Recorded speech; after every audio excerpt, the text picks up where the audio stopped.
Bonjour à tous. Nous sommes mardi 25 novembre, il est 11h01 et je vous remercie de nous accompagner aujourd'hui pour cette nouvelle série de webinaires concernant la recharge des véhicules électriques.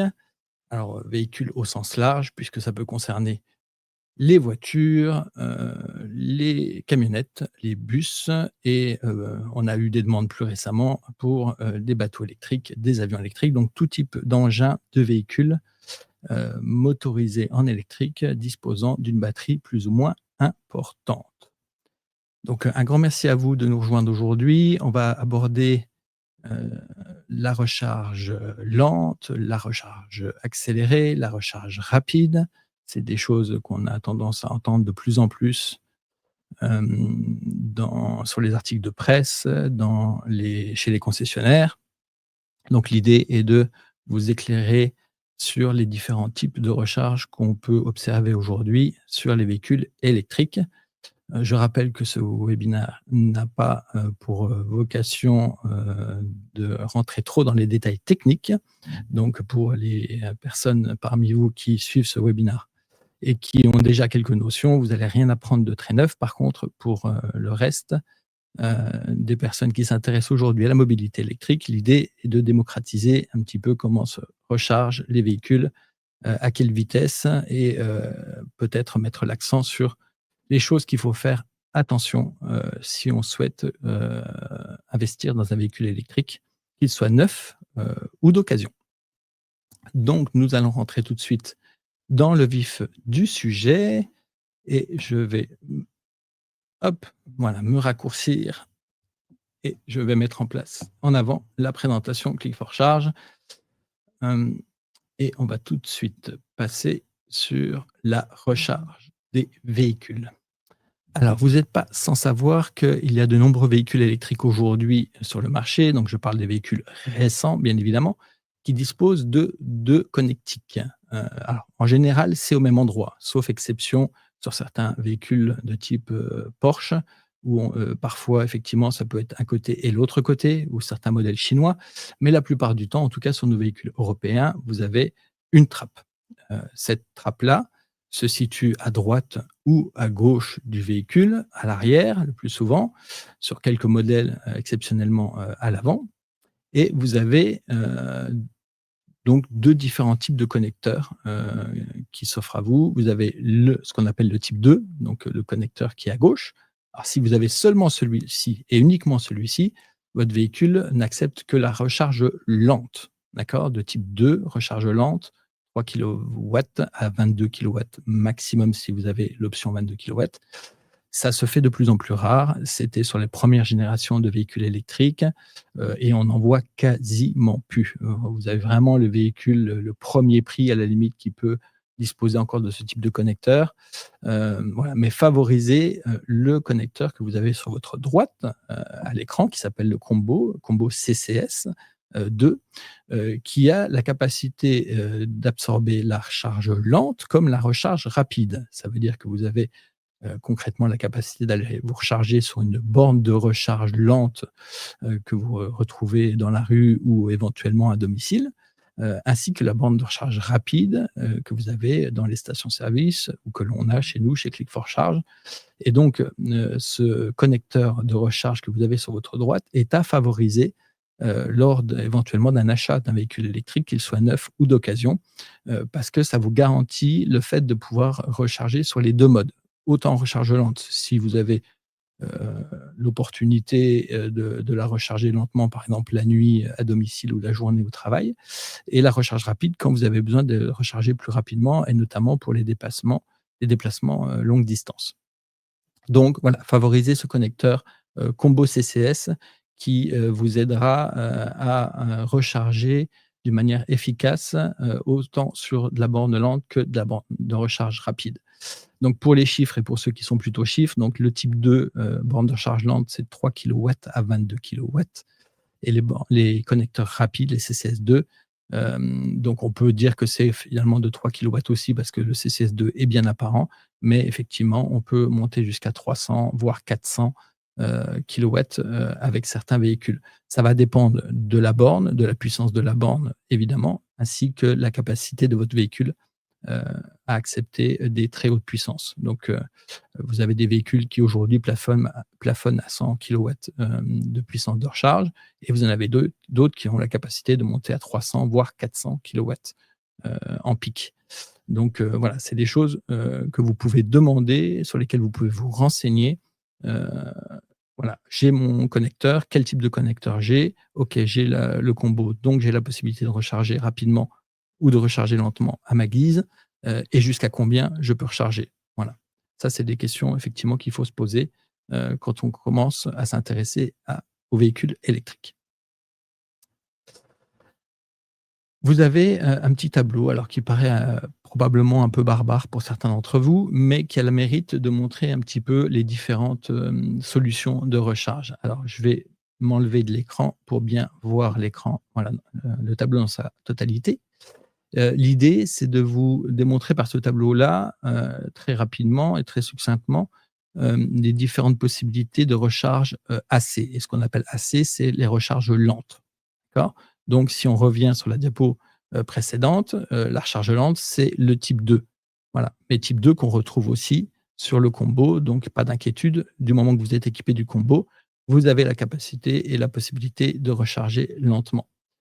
Et là, voilà, plusieurs choses s'offrent à vous. La prise domestique renforcée, la wallbox, donc la petite borne à domicile, et puis, voilà, pour certains, la borne triphasée que vous pouvez, retrouver en général dans les centres-villes. Évidemment, la recharge ne s'effectue pas de la même manière que si vous vous branchez sur une prise domestique, de préférence renforcée ou sur du triphasé dans la rue. Toujours est-il que, c'est une question d'intensité, d'accord? Vous allez recharger, sur une prise domestique renforcée de préférence très lentement, en général, effectivement à 3,7 kWh. Voilà, et vous allez pouvoir monter jusqu'à 7,4 éventuellement si l'installation électrique vous le permet à domicile. Mais vous voyez très simplement que, une wallbox en général, vous allez pouvoir recharger, très facilement, si votre véhicule le permet, jusqu'à 22 kWh. Voilà. Donc, le temps, de recharge va forcément diminuer, en fonction de la puissance que vous avez, au niveau de votre borne. Donc les puissances, elles sont là, 2,3 kilowatts pour la prise domestique, 3,7 pour la prise domestique renforcée, 7,4 kilowatts pour la wallbox, et puis les bornes 11 ou 22 kilowatts de puissance, sur une borne triphasée, dans la rue. Alors, ça sert à rien de complexifier les choses. En général, la moyenne aujourd'hui, des batteries, la taille des batteries des véhicules électriques se situe entre 60 et 70 kWh, d'accord? On parle toujours de kilowattheure quand on parle de capacité de la batterie. Il est évident que, si vous rechargez par exemple à 11 kilowatts sur une borne triphasée dans la rue, 11 kilowatts par heure, donc si vous êtes à 0, ce qui est rarement le cas, et que vous devez atteindre 70, bah, voilà, vous faites rapidement le calcul, vous en avez pour à peu près environ, 7 heures, de recharge, un peu moins. Sur une wellbox, bah, forcément à 7,4, ça va être, plus d'heures, à 3,7 également, et cetera, et cetera. La prise domestique classique à 2,3, nous, on la conseille pas vraiment. On est dans la mobilité électrique depuis une quinzaine d'années. On se rend compte que c'est quand même, on va dire, dangereux de se recharger sur une prise domestique standard. Elle est pas prévue, pour cela à la base. Alors même si effectivement on diminue l'intensité à 10 ampères, ce qui n'était pas le cas à l'apparition des premiers véhicules électriques, donc on avait tendance à faire fondre la prise et ça nous est arrivé plusieurs fois. Donc, je préfère le signaler et toujours en parler. Voilà, privilégier au minimum, au grand minimum, une prise domestique renforcée que vous trouvez chez certaines grandes marques, qui fabriquant, de matériel électrique, notamment français. Vous pouvez les reconnaître assez facilement. Elles ressemblent comme 2 gouttes d'eau à une prise standard. C'est juste qu'il y a un petit logo, véhicule électrique sur le capot et c'est bien marqué, prise renforcée. Et quelle est sa différence? Bah, tout simplement, elle est renforcée. C'est-à-dire qu'à l'intérieur, il va y avoir un peu plus de parties, en laiton, en métal, et cetera, qu'une prise domestique standard qui est plutôt, voilà, équipé en plastique et donc et qui est pas là en général ou qui est pas prévu pour supporter, du 16 ampères, pendant 8 heures non-stop. Donc privilégiez au minimum la prise domestique renforcée si vous souhaitez installer une prise à la maison. Si vous avez déjà une installation électrique, vous demandez à votre électricien de vous changer la prise et de contrôler, le faisceau, l'alimentation, jusqu'au tableau électrique. Voilà. L'idée, c'est d'avoir comme une ligne dédiée dans votre tableau électrique pour la recharge de votre véhicule électrique. Heu, Si vous avez les moyens et à privilégier effectivement une borne. La borne de recharge, permet d'avoir toutes les sécurités nécessaires en amont et en aval de l'installation, permet aussi de monter un peu plus haut en puissance, c'est pas négligeable. Aujourd'hui, il y a moins d'une dizaine d'années, on était sur des batteries 22 kWh de capacité. Aujourd'hui, on est plutôt sur une moyenne de 60 à 70 kWh de capacité et qui sait, demain, on sera peut-être sur une moyenne de 100 kWh de capacité. Donc voilà, avoir une installation, en 7,4 kilowatts n'est quand même pas quelque chose éventuellement, d'inintéressant, et à négliger. Et après sur les bornes qui sont installées dans la rue, 11 kilowatts, ou 22 kilowatts, bon là, c'est effectivement, c'est pas à vous de contrôler l'installation, vous ne faites qu'arriver avec votre véhicule et votre câble pour se brancher. Petit aparté, vérifiez le câble aussi de recharge que vous avez avec votre véhicule ou qui va être livré avec votre véhicule. Ça arrive de moins en moins, mais voilà, il faut vérifier que le câble soit, en capacité d'accepter des recharges de 11 kilowatts ou des 22 kilowatts. Ça se fait de moins en moins, mais c'est déjà, arrivé, et sachez aussi qu'il y a encore de nombreux véhicules, électriques, même récents, sur le marché, qui n'acceptent pas le 22 kilowatts, d'accord? Qui restent cantonnés à 11 kilowatts de puissance en AC, en recharge lente. Alors vous allez me dire: «C'est pas gravissime en soi, du moment qu'on a la possibilité de recharger rapidement derrière». Effectivement, voilà, mais sachez quand même que même si la borne propose 22 kilowatts de puissance, c'est une bonne chose, mais ça ne veut pas dire que votre véhicule va l'accepter. Voilà. Donc, demandez aussi ou renseignez-vous, mon véhicule, est-ce qu'il accepte au maximum en charge lente, donc en charge AC, le 11 kilowatts ou le 22 kilowatts ou les 2. Voilà. Mais vous verrez, ne soyez pas surpris, il arrive très, très souvent que, les véhicules du marché aujourd'hui acceptent que le 11 kilowatts, et le 22 kilowatts, c'est souvent une option puisque c'est un chargeur supplémentaire à mettre dans le véhicule et voilà, ce qui n'est pas systématiquement, c'est pas systématiquement vendu.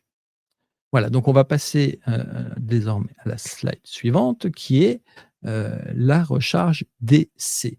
DC, courant continu, recharge rapide. Donc AC, c'est courant alternatif, recharge lente. Heu, Recharge DC, c'est la recharge rapide. Donc c'est les bornes que vous retrouvez, de plus en plus souvent maintenant dans les stations-service, aux abords des autoroutes. Voilà, c'est la borne qui va vous permettre de recharger efficacement, rapidement votre véhicule électrique, sous condition, bien évidemment, je reviens un tout petit peu en arrière, que vous avez ce type de connecteur, le combo CCS, donc le connecteur de droite, hein. On est bien d'accord que ces bornes-là, pour recharger, en DC, donc d'une manière rapide, votre véhicule électrique, il faut il faut que le véhicule dispose du combo, pour pouvoir le faire. Et donc quelles sont les particularités de cette, borne-là?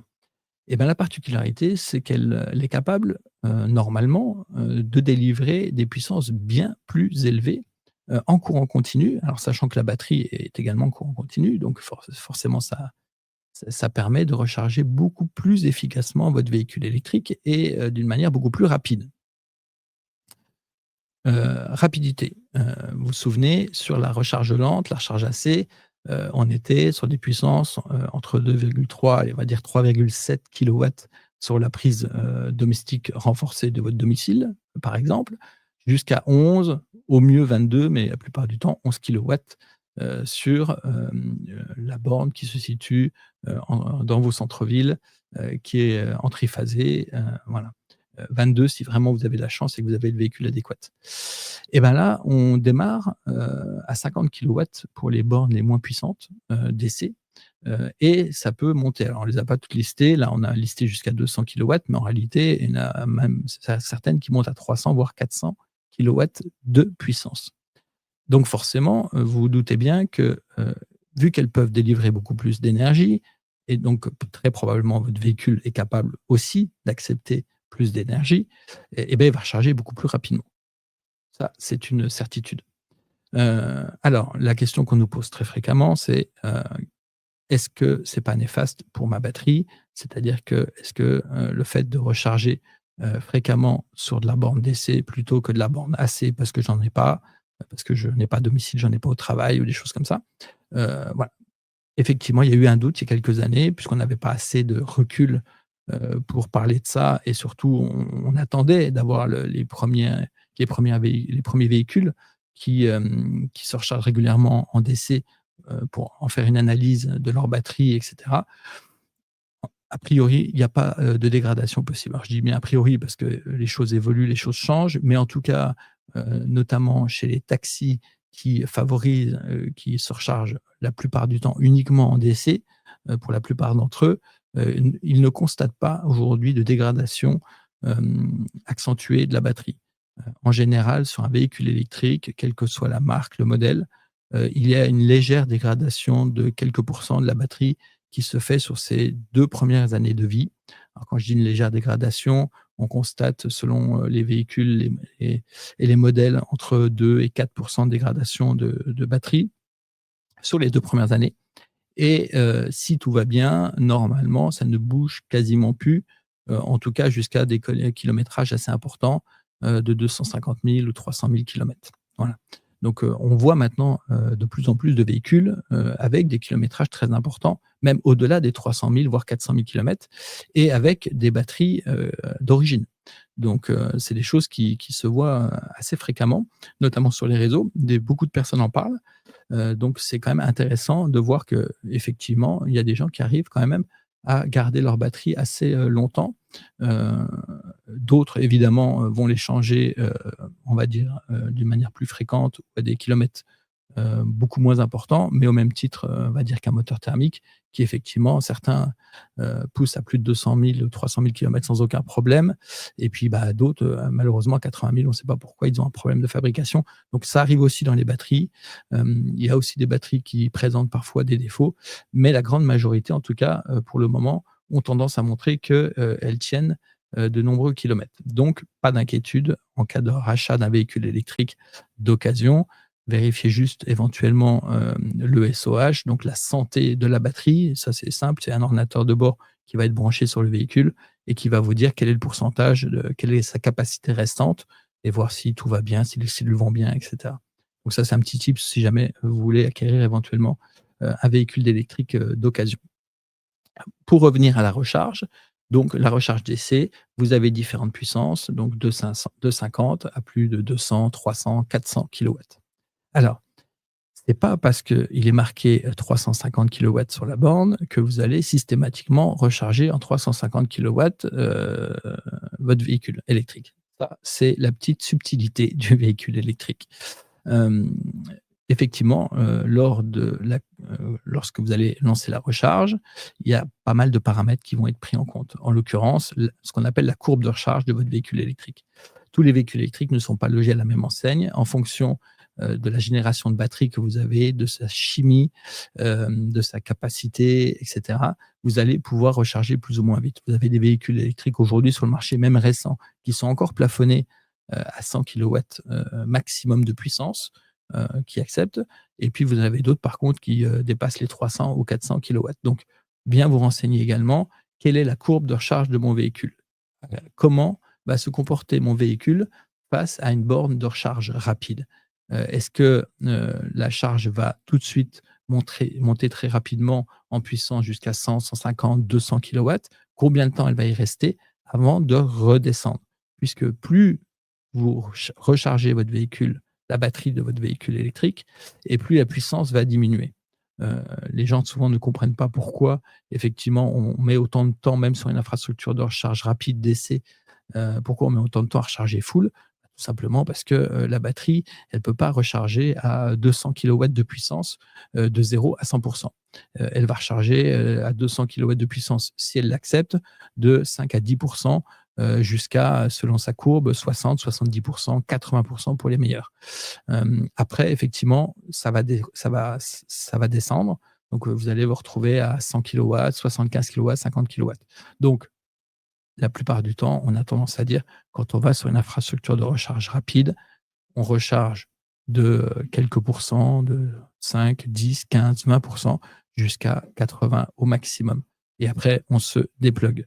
Pourquoi? Parce que ça sert à rien. Vous allez perdre, en tout cas, vous allez passer autant de temps à faire le 20 à 80 que le 80 à 100, voire le 80 à 100 risque d'être même euh, encore plus, euh, encore plus énergivore en temps. Donc voilà, c'est pour ça que très souvent dans les pubs des véhicules électriques, vous voyez, que ça recharge en quelques minutes de 20 à 80 parce que c'est vraiment la plage, optimum pour, une recharge rapide. C'est là où le véhicule va se recharger le plus rapidement possible. 80 à 100, ça devient inintéressant. Voilà. De la même manière, petite anecdote, quand je me déplace moi sur autoroute, quand j'arrive sur une station, de recharge d'essai, je vais me plugger, voilà et au bout de 8 minutes, 9 minutes, 10 minutes, le temps d'aller prendre un café et de passer aux toilettes, je reviens et je repars et souvent les gens me regardent, «Qu'est comment il a fait? Enfin, comment ça se fait?» Bah, comment ça se fait? Tout simplement parce que moi, au-delà de 70 par exemple, sur mon véhicule électrique, je ne vois pas l'intérêt de continuer à rester plugué. Je préfère m'arrêter, 1 heure et demie après ou 2 heures après pour refaire la même opération. Parce qu'effectivement le 70 à 100 va être très long et donc là, ça nécessiterait que je reste, peut-être 10-15 minutes, de plus ou 20 minutes de plus sur la station de recharge rapide. Déjà, moi, ça me fait perdre du temps et en plus de ça, ça encombre la station pour quelqu'un d'autre qui aura besoin de se recharger. Voilà. Donc c'est un je on est bien conscient qu'effectivement, c'est une nouvelle façon de faire. C'est une nouvelle façon de, réfléchir. On n'est pas comme sur les véhicules thermiques où quand on arrive à la station, on fait le plein à ras-bord pour, surtout ne pas y retourner, tout de suite ou voilà, le moins souvent possible. Là, on est plus sur ce qu'on appelle du biberonnage. C'est on va recharger juste, ce qu'il faut pour pouvoir, continuer son trajet, pour pouvoir refaire 200 ou 250 kilomètres, et on s'arrêtera de nouveau pour, remettre un petit peu d'énergie. Mais si vous faites comme ça et si vous procédez comme ça, l'avantage, c'est que les arrêts sont très courts, voire même trop courts. Parce qu'effectivement, avec, l'arrivée des nouveaux modèles et des nouvelles bornes et des puissances, bah, finalement, des fois, 6-7 minutes suffit et 6-7 minutes, bah, c'est juste le temps de marcher de la voiture ou de la borne jusqu'à la station-service, de se faire couler un café et c'est déjà le moment de repartir. Donc voilà, vous avez bien compris, la recharge, ce qu'on appelle DC, donc rapide, c'est différentes puissances de 50 à plus de 400 kilowatts. Et ça va dépendre, donc de la borne, de ce qu'elle est capable de vous fournir. Ça va dépendre de votre véhicule, ce qu'il est capable d'encaisser aussi. Est-ce que mon véhicule peut, accepter le 200 kilowatts ou pas? Donc ça, c'est des voilà, des questions qu'il faut se poser. Et alors une dernière chose pendant qu'on y est, parce que c'est important, hem, vous avez de plus en plus souvent la possibilité, de préchauffer la batterie. Alors qu'est-ce que c'est la préchauffe de la batterie? Tout simplement, une batterie qui est chaude, va être plus efficace et donc va accepter plus de courant. Donc si vous avez cette option-là, sur votre véhicule, sur votre application de votre véhicule ou à l'intérieur sur l'écran, n'hésitez pas à le mettre en route, 10 minutes, un quart d'heure avant d'arriver sur la borne de recharge rapide. Ça va, dépenser un petit peu de kilowatts, mais ça va avoir le mérite de faire chauffer les cellules de votre batterie qui de toute façon sont refroidies en permanence, hein, il y a une gestion, de la température qui se fait en permanence, autant chaud que froid d'ailleurs et donc l'avantage, c'est qu'en préchauffant, donc en augmentant la température des cellules, vous allez avoir la capacité de recharger beaucoup plus rapidement sur l'infrastructure de recharge. Donc si vous avez cette option-là, ne la mettez pas de côté, apprenez, à vous en servir, parce que c'est très, très efficace. Un exemple simple, vous avez un véhicule qui peut, accepter les 250 kilowatts. Malheureusement, sa batterie est tiède parce que, bah, elle est bien refroidie par le système du véhicule et donc vous arrivez sur l'infrastructure et puis vous êtes, plafonné à 100 kilowatts et vous comprenez pas pourquoi. Alors que vous devriez être à 200 voire à 250. Alors effectivement, elle va y arriver quand même, parce qu'une fois que vous pluguez, ça va faire chauffer la batterie. Mais autant, prendre tout de suite les 200 et vous perdez, beaucoup moins de temps puisque vous rechargez 2 fois plus vite. Donc voilà, faites attention aussi à ce point-là et c'est aussi ça peut faire partie, d'ailleurs d'une question à poser en cas d'acquisition d'un véhicule, qu'il soit neuf ou d'occasion. Est-ce que la préchauffe de la batterie, est disponible sur le véhicule? Et si oui, à quel endroit? Ou sur l'écran ou sur l'application? Et à ce moment-là, vous maximisez, vos chances, d'avoir, une recharge, rapide, efficace. Aucun, et d'ailleurs, ça n'a pas de, la préchauffe de la batterie n'a aucune, incidence sur la recharge AC, hein, la recharge lente. Donc ça, c'est pas la peine de vouloir le faire, ça n'a aucun intérêt. C'est que pour la recharge rapide DC. Les fameuses courbes de recharge, donc j'en ai parlé tout à l'heure. L'idée était de faire comprendre qu'effectivement, c'est pas tout à fait comme un véhicule thermique. Un véhicule thermique, vous mettez le pistolet, heu, dans le réservoir et puis vous faites couler. Alors effectivement, on n'a pas forcément de notion. Les derniers litres vont se faire plus péniblement que les premiers, mais enfin, visuellement, on s'en rend pas vraiment compte. Là, pour le coup, le véhicule, électrique, lui, c'est bien, bien visible. Et donc on va recharger. Plus la batterie va être déchargée, plus elle va avoir la capacité d'atteindre son plafond maximum. Si c'est 100 kilowatts, c'est 100 kilowatts. Si c'est 200, si c'est 300, voilà. Si la batterie est chaude, plus elle sera déchargée, plus elle va accepter effectivement, ce plafond maximum. Mais comme on le voit très clairement, voilà, sur ce graphique, les courbes de recharge chutent assez rapidement à partir de, 50 de, voilà, de capacité, ou 60-70. Donc si on prend le cas, par exemple, là, de l'ancien modèle 3, on voit qu'effectivement elle est à 180 kilowatts, jusqu'à 30, jusqu'à 40, et là ça descend, à 50. Vous êtes déjà plus qu'à 150 kilowatts, et cetera. Alors ça, c'était l'ancien modèle. Heureusement, les nouveaux modèles sont un peu plus efficaces, et donc maintenant, il y a quand même beaucoup de véhicules qui, poussent jusqu'à 70, voire 80, encore, avec des puissances assez correctes. Mais c'est à prendre en considération. Donc un petit conseil: quand vous arrêtez sur une borne de recharge rapide, ne perdez pas votre temps à aller jusqu'à 100. C'est pas un véhicule thermique.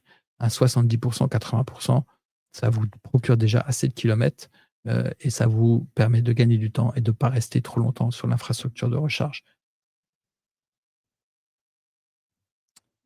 Alors, où est-ce qu'on recharge? On avait fait une petite étude, et on avait consulté aussi pas mal d'articles de presse. Alors ça date déjà un petit peu, mais effectivement, les early adopters, donc ce qu'on appelle les early adopters, c'est les premiers utilisateurs de véhicules électriques, ceux qui, se sont lancés, tout de suite, dans le véhicule électrique il y a quelques années, privilégiaient à l'époque une recharge à domicile, ou au bureau, ou, par chance pour certains, les 2. Donc là, ça, c'est l'idéal. Évidemment, quand on peut recharger à domicile, on recharge tranquillement tous les soirs. Quand on rentre du travail à 20 heures, on repart à 6 heures ou 7 heures le lendemain matin. On a toute la nuit pour recharger lentement son véhicule électrique. C'est l'idéal, et en plus, en termes de coût, c'est le moins cher aujourd'hui. Il y a pas moins cher que ça. Et pour le peu que vous êtes, équipé à la maison de photovoltaïque, avec une batterie additionnelle, alors là, pour le coup, vous avez le combo gagnant. Mais il s'avère qu'aujourd'hui, de plus en plus de personnes, passent à l'électrique, parce qu'on les oblige à passer à l'électrique, ou parce qu'ils ont la volonté d'y passer. Et à partir de ce moment-là, on n'a pas toujours tous une borne de recharge, à domicile, ou une borne de recharge disponible au travail. Et donc effectivement, on voit maintenant que de plus en plus, on a les supermarchés qui s'équipent, on a les hôtels, on a les restaurants, on a les centres commerciaux. On commence quand même à avoir une offre assez, assez importante, en bornes de recharge, les aires d'autoroute aussi. Donc il y a des programmes européens qui obligent maintenant les États à installer des bornes de recharge rapide, tous les, X kilomètres, au même titre que les voitures thermiques. Donc maintenant, plus d'excuses, pour rouler en véhicule électrique. En tout cas, sur les grands axes, vous avez toujours cette capacité-là, c'est d'aller vous recharger sur des bornes de recharge, rapides. Et vous avez maintenant une offre qui commence à s'étoffer, qui commence à être de plus importante, un petit peu partout. En tout cas, dans les grandes agglomérations, ça c'est clair, et peut-être un petit peu moins en campagne, encore que, il y a quand même beaucoup d'efforts qui est fait là-dessus. Ça, c'était une analyse, des consommations énergétiques des véhicules. Alors ça fera partie d'un prochain, podcast, mais effectivement, on s'est amusé à faire un peu le calcul de ce que consommait un véhicule électrique, sur 24 heures, comparé à une maison. On va pas rentrer dans le détail de ce tableau-là, juste pour indiquer qu'effectivement, sur 24 heures, une maison toute électrique. Donc, voilà, si vraiment elle fonctionne en full électrique, consomme environ 19 kWh. Alors, je crois qu'on a pris l'exemple d'une maison avec 4 personnes qui y résident, contre 13 kWh pour une voiture, si celle-ci, recharge. Donc, pour un trajet moyen, une recharge type, et cetera. Donc, pour vous donner une idée, mine de rien, la consommation d'un véhicule électrique face à une maison, peut être, enfin n'est pas négligeable. Voilà. On n'est pas sur la recharge de smartphone. C'était voilà, c'était pour illustrer ça. Et puis ça, c'est certains cas effectivement, qu'on a pu, un petit peu relever, et notamment chez nos clients actuellement, un petit peu le parcours client classique.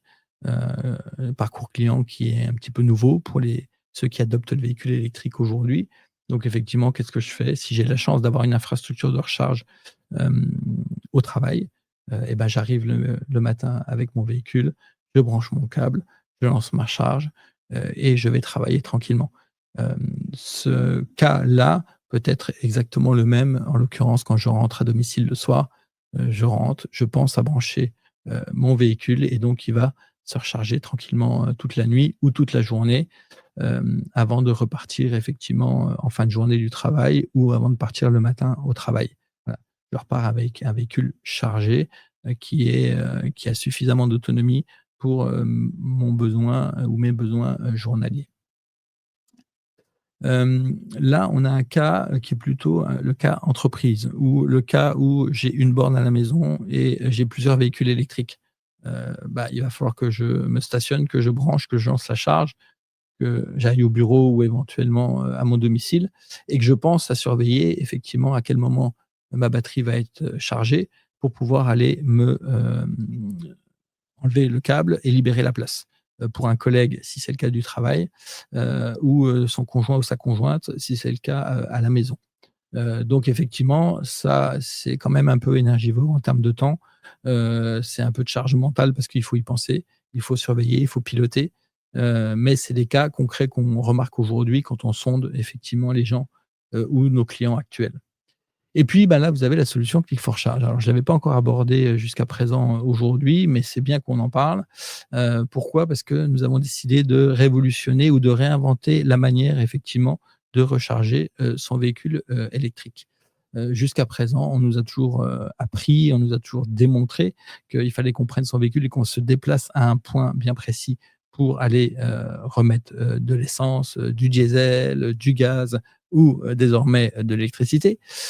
Et ben, nous, on a décidé de casser les codes et on va se déplacer à vos demandes.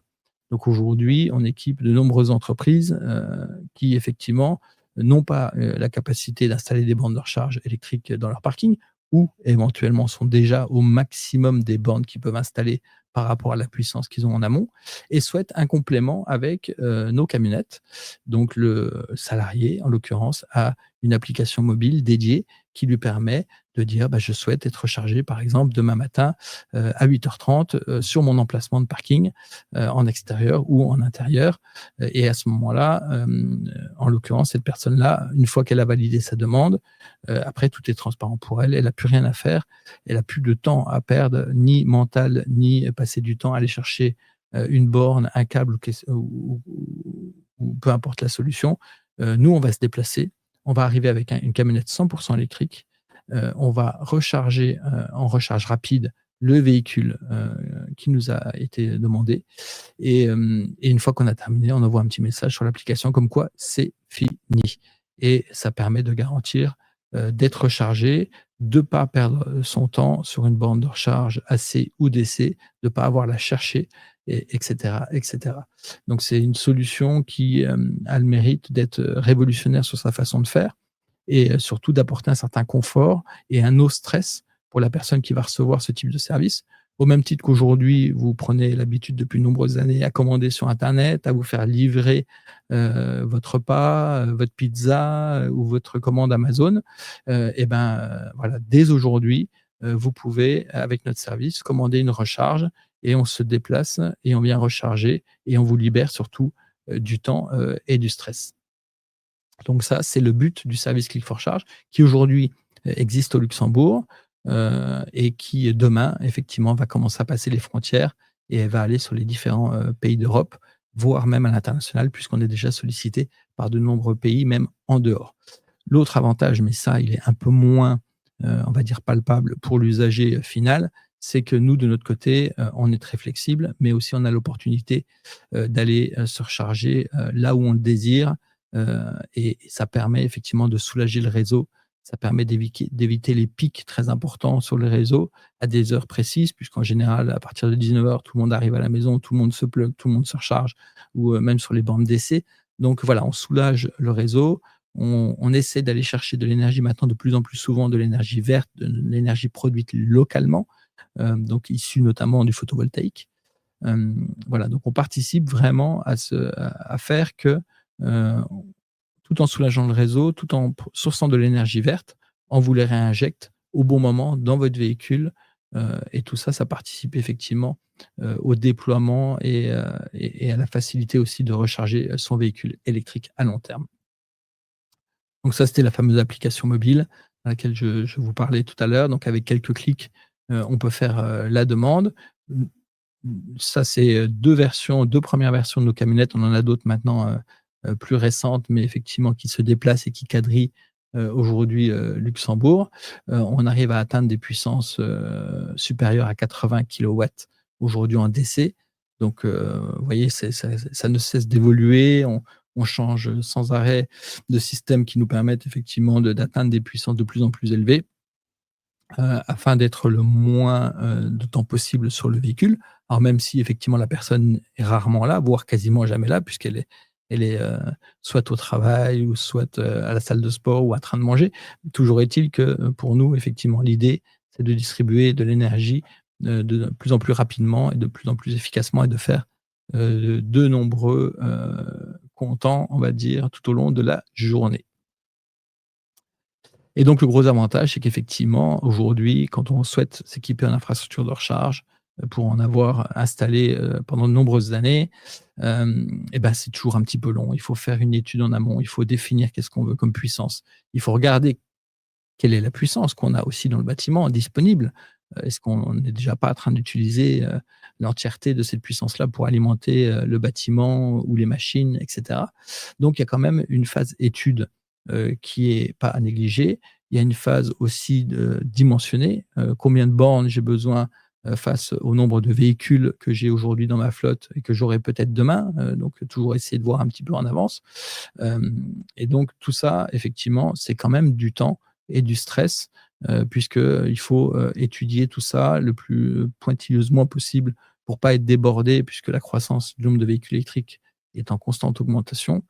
Et puis ça a un coût. Ça a un coût parce qu'après, une fois qu'on a défini tout ça, il faut commander le matériel, il faut le financer, il faut l'installer. Donc on part sur des semaines, des mois, d'installation, des travaux qui sont, en général, voilà, pas toujours agréables non plus, du suivi de chantier, de la réception effectivement, et puis des tests, voilà. Et après de l'entretien, c'est-à-dire que vous allez continuer à, payer le kilowatt, qui va être le kilowattheure qui va être distribué dans les bornes, c'est ce qui est tout à fait normal, au même titre qu'une station-service classique.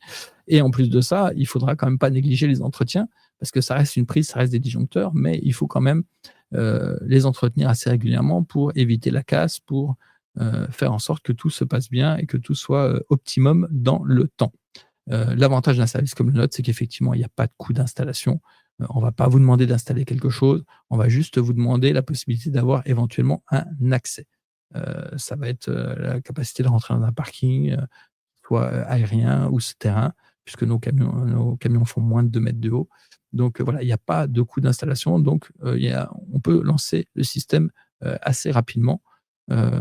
Et ça, c'est quand même, très agréable en général pour nos clients de savoir qu'ils n'ont pas besoin de passer du temps sur tous ces points-là. Donc comme je disais, la solution de recharge donc est disponible, immédiate. Une recharge ultra rapide, donc ça, c'est une grosse différence aussi, hein. Une borne de recharge lente, le salarié, par exemple, va arriver le matin à 8 heures, va se plugger sur la borne, va y rester un certain temps, en général entre 2 heures, 3 heures, 4 heures, voire 6 heures. Là, l'avantage, c'est que nous, on arrive, on se plug, on est là sur, 20 minutes par véhicule, une demi heure par véhicule et puis on passe au suivant. Donc c'est indolore, pour vous, usagers, puisque de toute façon, voilà, qu'on le fasse rapidement ou pas, finalement, ça ne va pas vous changer grand-chose, pour vous, pour votre quotidien.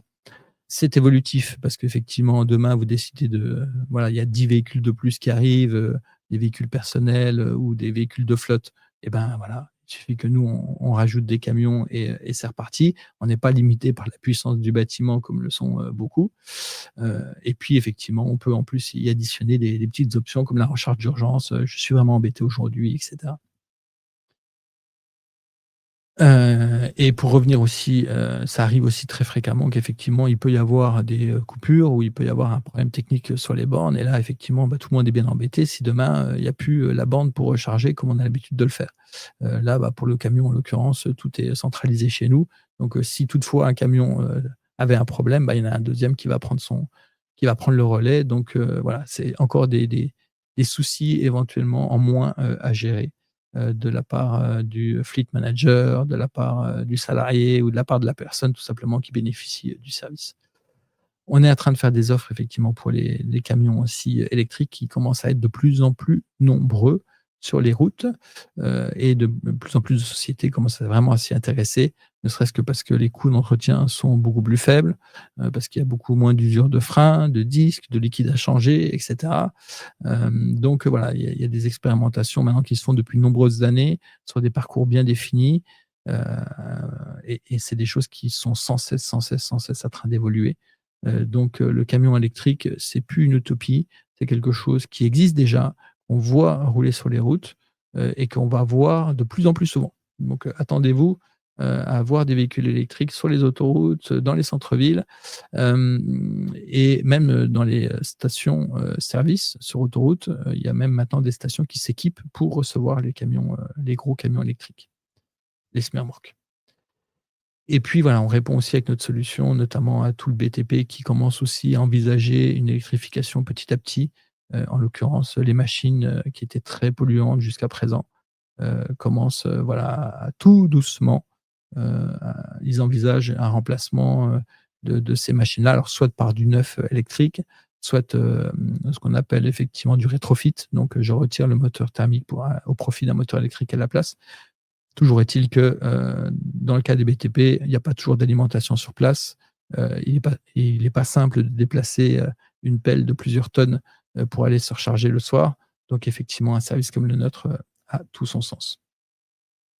Et un des derniers cas, effectivement, c'est les personnes à mobilité réduite, ce qu'on appelle les PMR, qui, voilà, c'est pas toujours facile pour eux de se garer, de trouver des places. Et alors, quand on parle de mobilité électrique, ça l'est encore moins parce que il faut aller, chercher son câble de recharge dans le véhicule ou éventuellement dans le cas des bornes de recharge DC, donc rapide, aller chercher le câble sur la borne, se badger, tirer le câble, brancher à la voiture.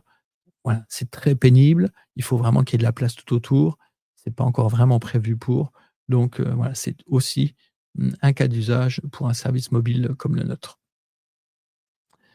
Et enfin, effectivement, les prochains produits qui arrivent chez nous, ce qu'on appelle station for charge. Donc, c'est ni plus ni moins que des, bornes de recharge rapides sous forme de containers avec, des immenses packs batteries à l'intérieur. Alors vous allez me dire: «Pourquoi? Quel est l'intérêt?» Tout simplement parce que installer de la borne de recharge rapide, partout, c'est pas toujours évident. Il faut avoir la puissance en amont. Il y a un coût aussi, de travaux qui est loin d'être négligeable, en l'occurrence les tirages de câbles, en l'occurrence les TGBT et cetera. Là, l'avantage, c'est que c'est un produit tout compris. Vous avez besoin d'une, recharge, d'une borne de recharge rapide à un endroit en particulier, voilà, on arrive avec ce produit-là, il est presque plug and play si vous voulez. On arrive, on le pose, on le raccorde à une alimentation, qui n'a pas besoin d'être une alimentation très puissante et à partir de ce moment-là, on va remplir les batteries qui sont à l'intérieur et on va proposer de la recharge, rapide pour nos clients. Voilà, donc c'est un produit, qui est en finalisation de conception. Les premiers devraient être opérationnels pour le début d'année, chez nos clients. Voilà et ben, écoute, on arrive à la fin, de ce petit podcast sur les types de recharge et les bonnes pratiques. Je rappelle que c'est Ce podcast-là, c'est le premier sur les 3, donc restez connectés. On abordera d'autres thèmes et d'autres sujets sur les véhicules électriques sur les prochains podcasts, notamment l'impact, que peut avoir les températures, sur nos batteries, sur les batteries de nos véhicules. Et puis, voilà, restez connectés. Je vous remercie, de nous avoir, suivis. On reste disponible en cas de questions. Vous pouvez nous contacter sur quasiment tous les réseaux, de LinkedIn, de Facebook, de TikTok ou par email, à hello@click4charge.lu. Donc n'hésitez pas, ou par téléphone. On sera heureux de répondre à vos questions, éventuellement de vous aiguiller si vous avez besoin d'avoir des renseignements sur, la recharge, qu'elle soit lente, rapide ou mobile comme la nôtre. Et voilà, et je vous souhaite, un très bon appétit et encore une très bonne journée. À très bientôt.